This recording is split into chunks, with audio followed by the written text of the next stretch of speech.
Hello, and welcome to the Adventure Channel, and thank you for choosing my channel. Here we have another video for you to watch, and I hope you enjoy the video currently playing. If you're interested in more videos like this, there are many more videos on the channel to see. And if you like, subscribe and ring the bell, it'll help the channel to grow, as more videos are soon to come.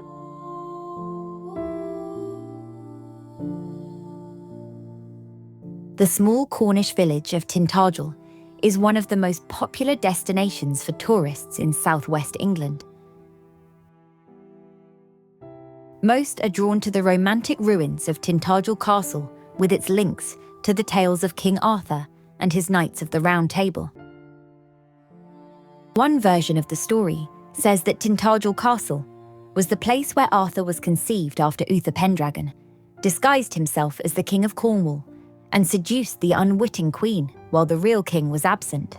Other versions suggest that the castle was Arthur's Camelot, where he ruled Cornwall with the aid of his trusty knights. Neither tale stands up to scrutiny, but that doesn't stop the hordes of tourists who descend on this pretty village each year.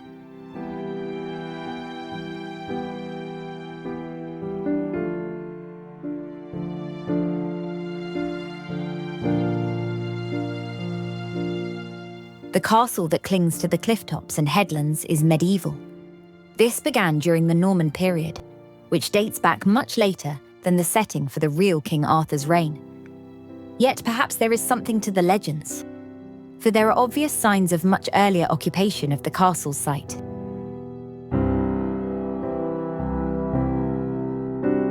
Exploring Tintagel. Tintagel is well served by local transport and is directly on the southwest coast path if your local transport is your own two legs. There is a large pay and display car park on the B3263 road called Bossiny, located directly beside the Tourist Information Centre.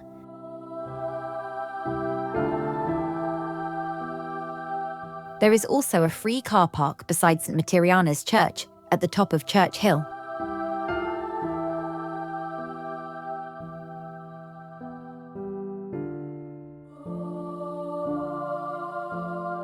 There is no direct vehicle access to the castle.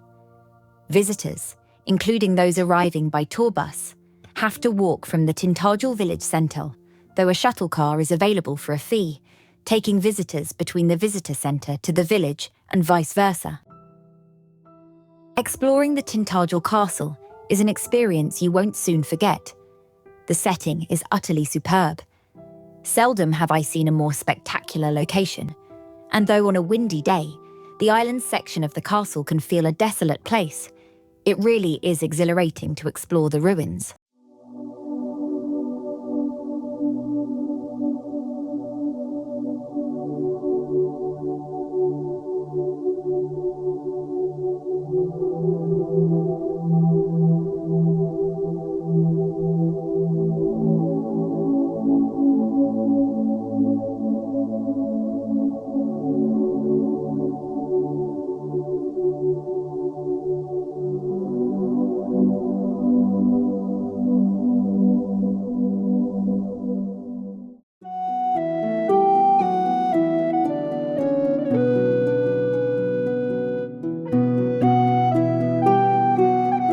St Materiana's church, high on top of the cliffs overlooking the village of Tintagel, stands a historic treasure.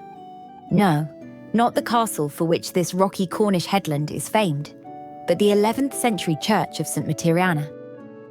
Little is known of Materiana, but she may equate to Madryn, a 5th century princess of Gwent who preached in North Cornwall around the year 500 AD.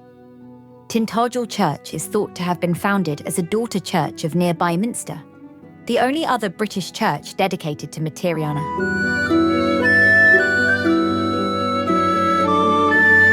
The first church was an oratory served by monks from Minster, where the saint is said to have been buried.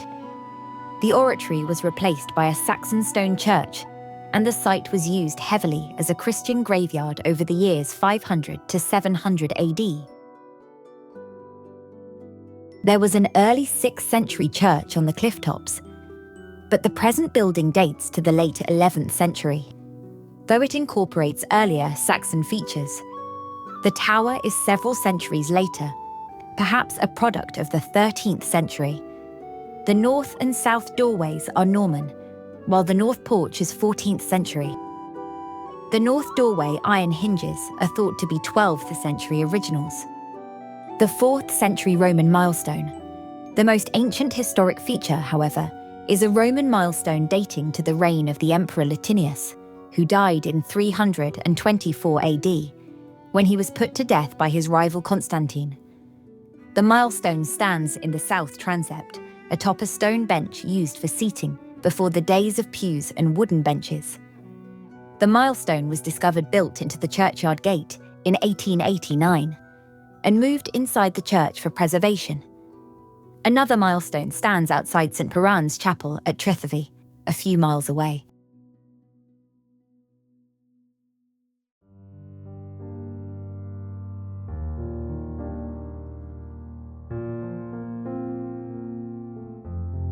Near the milestone is a medieval brass to Joan Kelly from 1430.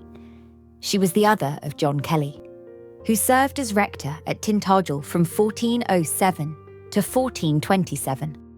One of the interior highlights is the crudely carved Norman font. Each of the four faces is carved with serpents, and at each corner is a grotesque head. The west window has stained glass panels telling the story of Tintagel, with heraldic shields to church patrons, including Robert of Mortaines, 1st Earl of Cornwall and builder of the present church.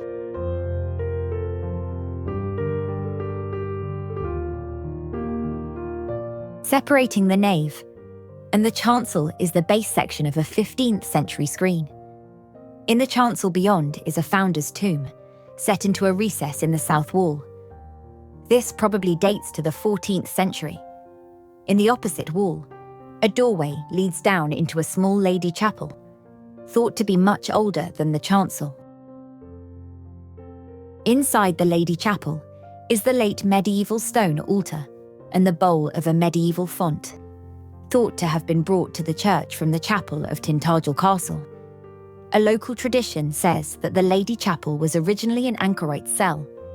Its location linked to the chancel would support this, but there is no strong evidence to suggest that there was ever an anchorite at Tintagel. Other highlights include a Tudor bishop's chair and a very long floriated stone coffin lid in the south transept. Behind the high altar is a reredos carved from 15th century bench ends. The reading chairs are Victorian but are made from medieval carved wooden panels.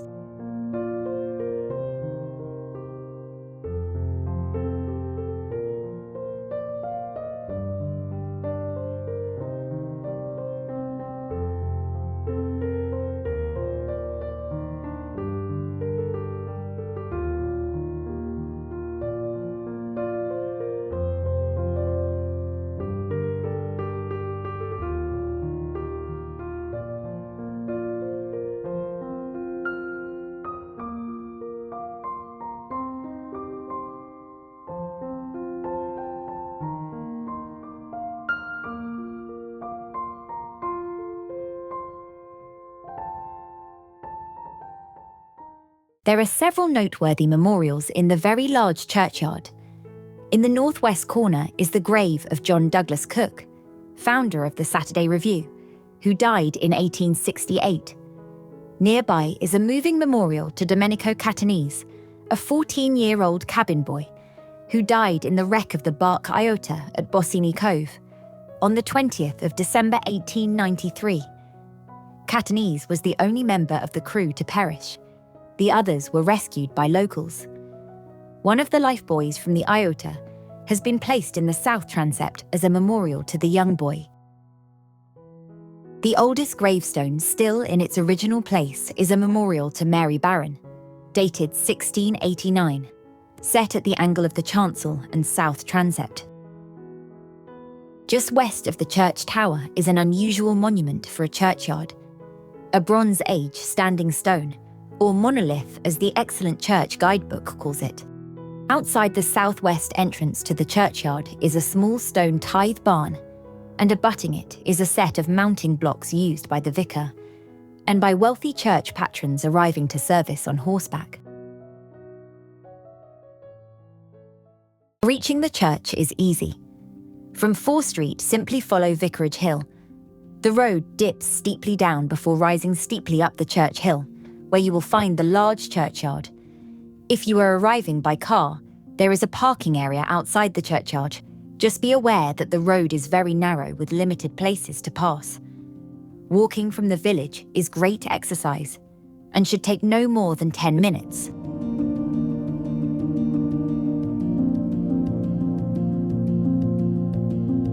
You can also reach the church by following the coast path from the upper ward of Tintagel Castle. The church is normally open to visitors during daylight hours. The location is fabulous, and the sense of history is palpable.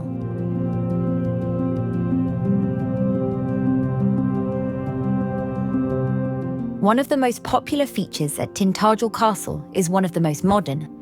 A larger-than-life statue of a hooded figure holding a sword stands on Tintagel Island, amongst the castle ruins.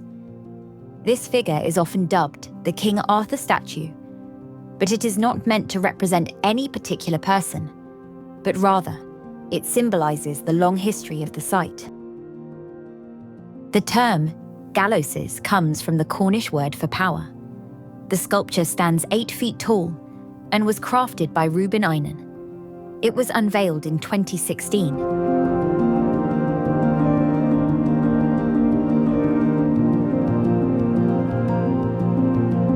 The Cornish village of Tintagel is famed for the romantic ruins of Tintagel Castle, but there is another historic site in the village that deserves attention. The old post office is a traditional 14th century house that was built for a yeoman farmer. Its most obvious feature is an undulating roof of slate tiles, with a profile that looks rather like waves on the sea.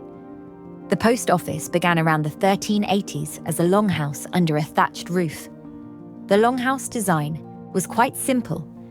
The long rectangle of the interior space was divided into 3 chambers, open to the roof, and joined by a through passage. One end was used for animals, while the central section had a hearth for warmth and cooking, with the smoke escaping directly through the thatched roof above. In the 16th century, the thatched roof was replaced by local slate, and a fireplace and chimney inserted in the central chamber. Bedrooms were added in both the north and south ends.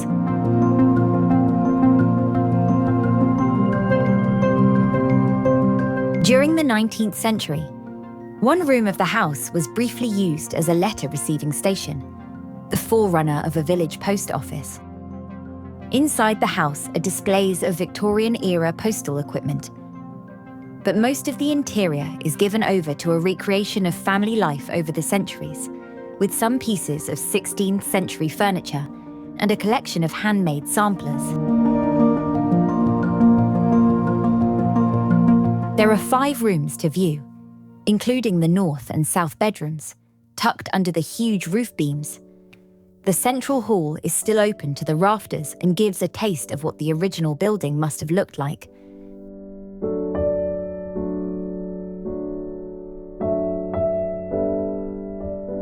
There is a cloam oven, and this is sometimes fired up during baking demonstrations.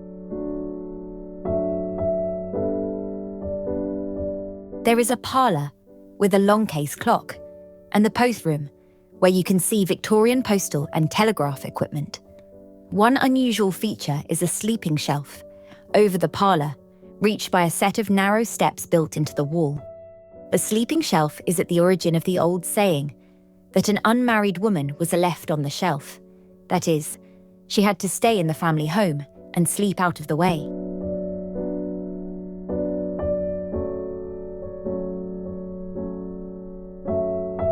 The house is surrounded by a traditional cottage garden, with a changing display of blooms throughout the year, from snowdrops in spring to geraniums in June, and autumn colours later in the year. The garden is a haven of peace and quiet, though it is only a stone's throw from the village high street.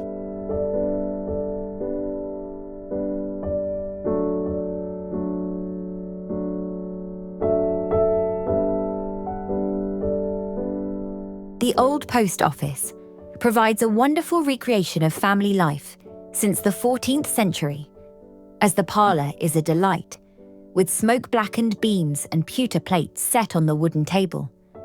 The bedrooms, tucked under the eaves, have wobbly floors. This is what a timber-framed medieval house ought to be like.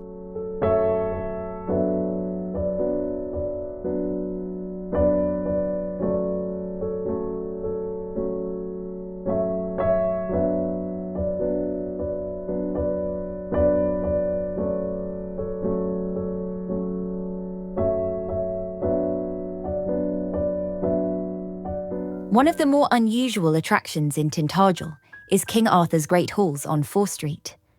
From the exterior, the Great Halls looks like a typical grey granite Cornish house, but inside, well, prepare to enter the realm of King Arthur and his knights.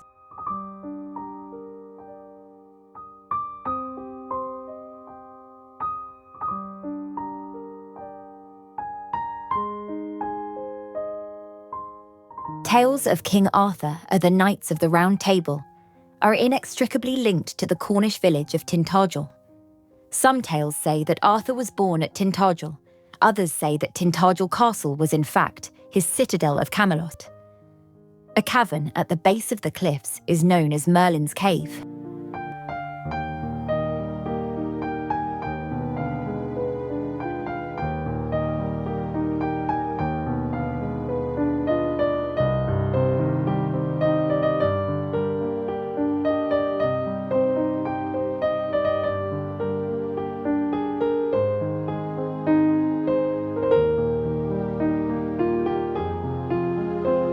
In 1927, an avid student of Arthurian legend, Frederick Thomas Glasscock, founded the Order of the Fellowship of the Knights of the Round Table. His idea was to promote Christian values and the ideals of chivalry as expressed in the tales of King Arthur. Glasscock was a London businessman who retired to Tintagel, where he immersed himself in the Arthurian tales that resonate so strongly with this area of Cornwall. Glasscock was a resident of Tintagel, living at Arenicon, which he had built himself.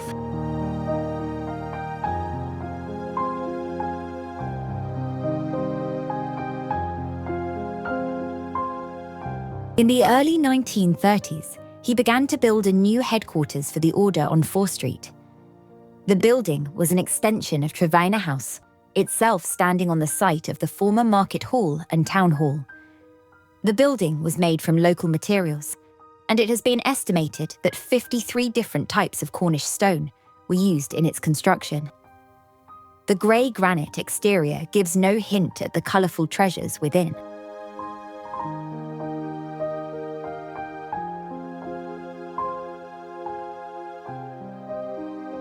In 1933, the building opened as King Arthur's Great Hall. It now hosts meetings of a Masonic lodge. The original Fellowship of the Knights of the Round Table of King Arthur was revived in 1993 and exists to spread the ideals of Arthurian chivalry, specifically the values of care and consideration for our fellow human beings.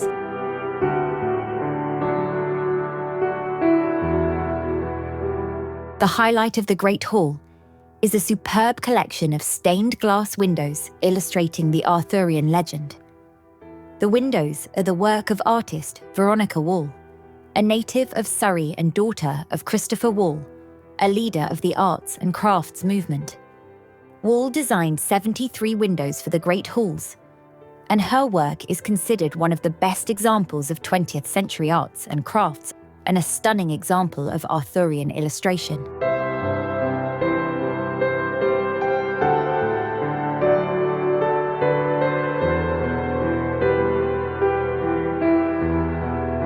The centrepiece of the Great Halls is a long rectangular hall known as the Hall of Chivalry, with a large round table at one end and a dais with a high back throne at the other.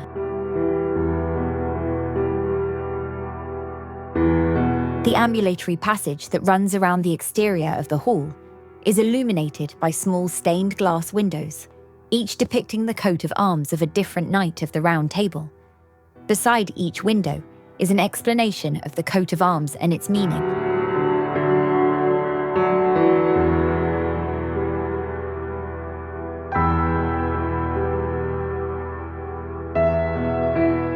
Every aspect of the Great Hall layout is symbolic and meant to be carefully considered and experienced.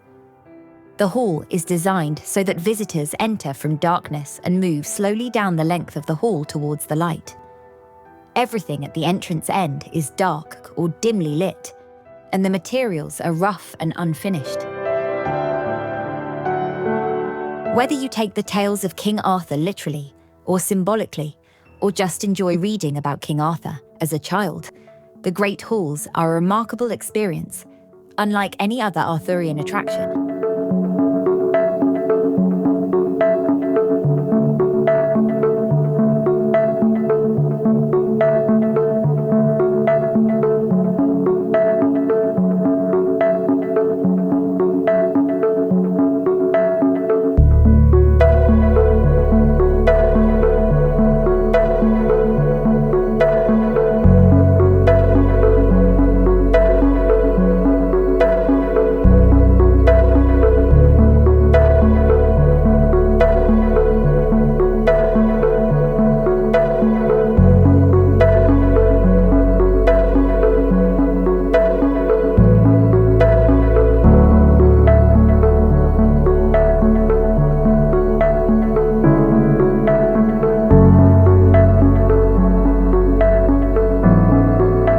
The Rocky Valley Labyrinths. North of Tintagel and its famous castle, the River Trevelet descends through a wooded gorge, passing the ancient hermitage of St. Nectan and spilling over the waterfall known as the Kieve.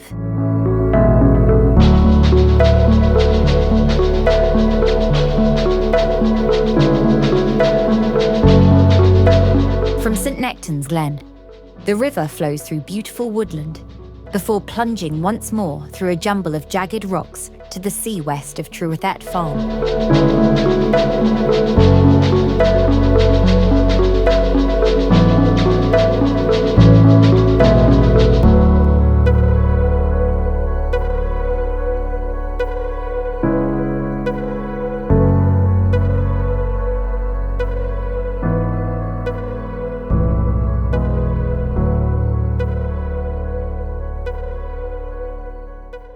The final section of the river's descent is known as Rocky Valley.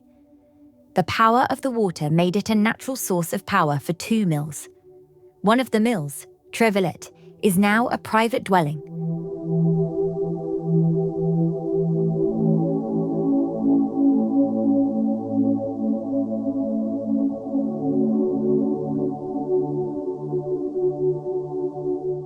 But the other 18th century Trethevey mill produced cloth and yarn until 1861, but now stands derelict.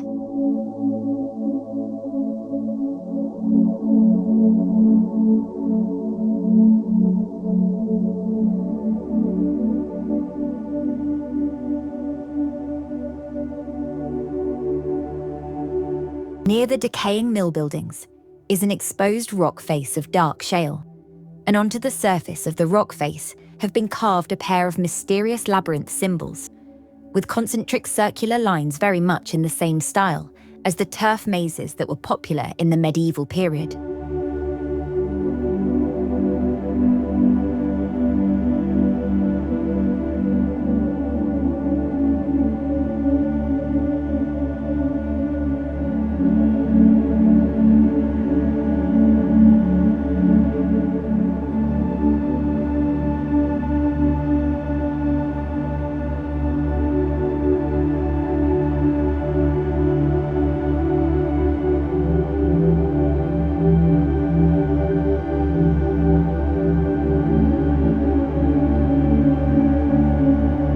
Hello again. If you liked the video, please subscribe and ring the bell for more videos to come.